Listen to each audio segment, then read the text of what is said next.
Hey, what is up guys? Welcome back to Life on the Wrist. Hope you guys are doing well today. We're going to be looking at two very interesting watches and comparing and contrasting some of the features of them and the watches themselves. The two watches we're going to be talking about today is the Rolex Explorer II reference 16570, the black dial version of it, and the other watch that we're going to be looking at is the Tudor Black Bay. This is the reference 79230N with a black bezel and black dial. That's the other watch we're going to be looking at. I know what you're probably thinking. These watches are completely different. They're from completely different price categories. How can you compare and contrast them? Well, I think if you are looking for something like a steel sports watch, there are multiple options that you can look at. You can look at spending a lot of money. You can look at spending not so much money. You can spend money on complications. You can spend money on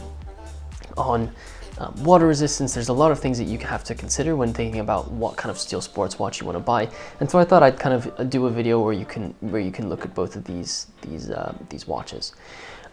So we're going to be comparing and contrasting them in this video.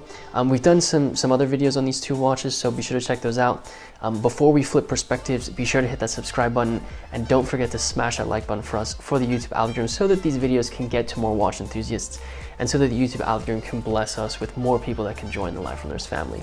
So without further ado, I'm going to flip perspectives so you can take a look at these watches. I have this one on a leather strap. It does come on a metal strap typically, but this is just how it is right now. And the other one is on its bracelet.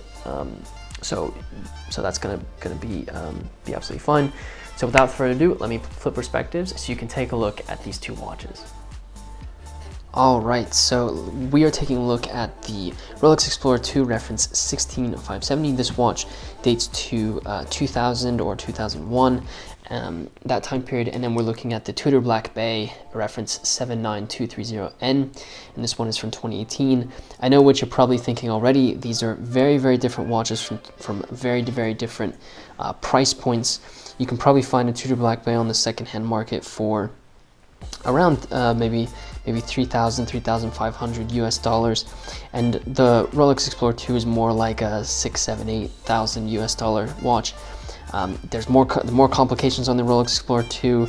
The Tudor Black Bay is really just a dive watch. I know that there are a lot of differences when it comes to these, but I think there's a lot of similarities too. And so I thought I would kind of go over those with you and kind of compare and contrast both of them. So what I'll do is I'll start with the Tudor Black Bay for right now. The Tudor Black Bay, like I said, is from 2018. This watch is Tudor's kind of Submariner-esque watch. It is a true dive watch from Tudor. You can see the dial is black with a black bezel as well. And it features that 200-meter water resistance and has a lot of similar aesthetics to the Rolex Submariner.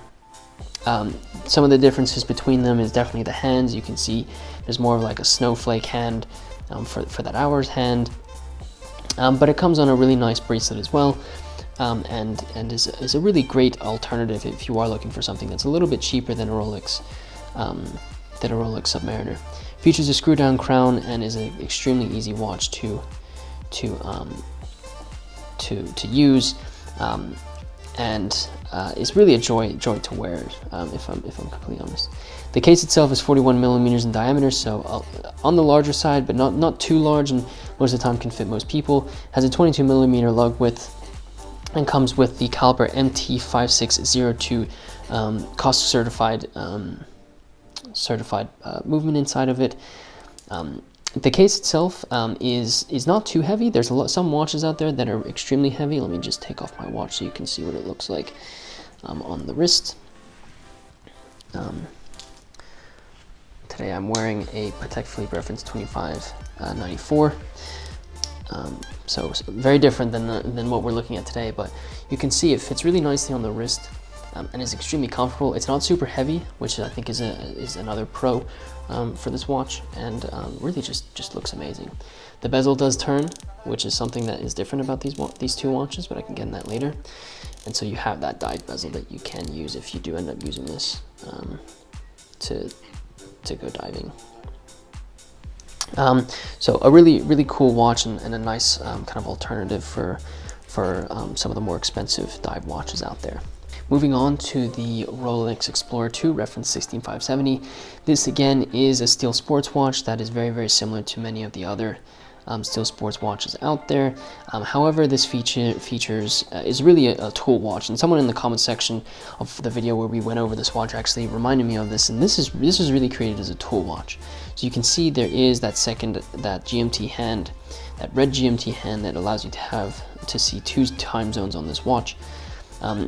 You can see a date at 3 o'clock with that Cyclops on the crystal, and so really you're getting more complications on this watch than the Tudor Black Bay. The watch itself, it runs on the 3185 movement, so another really incredible watch movement from this manufacturer, and is a real joy to wear. Again, this isn't a super heavy watch. It is a little bit heftier than perhaps some of the other watches that you've maybe been exposed to or worn, but again, it fits really, really nicely. I'm wearing this on a leather strap. I think this watch allows you to kind of play around with straps a lot, and that's why I really love it. You can see that the hour markers are very similar to the Tudor Black Bay in aesthetics, where you have those applied hour markers, which is really nice. So looking at both of these watches, I guess we can kind of compare and contrast style, complication, and then some additional features of this watch. So you're still getting a real steel sports watch feel with both of these watches. You can see that they have very similar aesthetics, and whether that's the applied hour markers, the similar dial layouts, and those types of things. When it comes to thickness, you can see that the Tudor looks much more chunky than this Explorer II, so that's definitely something to consider.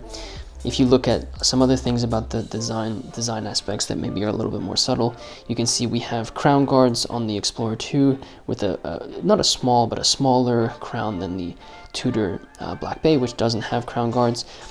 This is a little bit closer to what vintage Submariners look like without the crown guards, kind of the early versions of those, so that's definitely something that's a little bit different, but the case designs are very, very similar, and you probably already know that, but they're very, very similar. Moving on to complication, I think the biggest thing here is this Tudor, you have hours, minutes, seconds, and then you also have a dive bezel, and then on this Rolex Explorer II, you have a GMT hand, a date, and a bezel that doesn't move. This bezel in the Tudor does. So that's probably, when it comes to complications, a little bit different.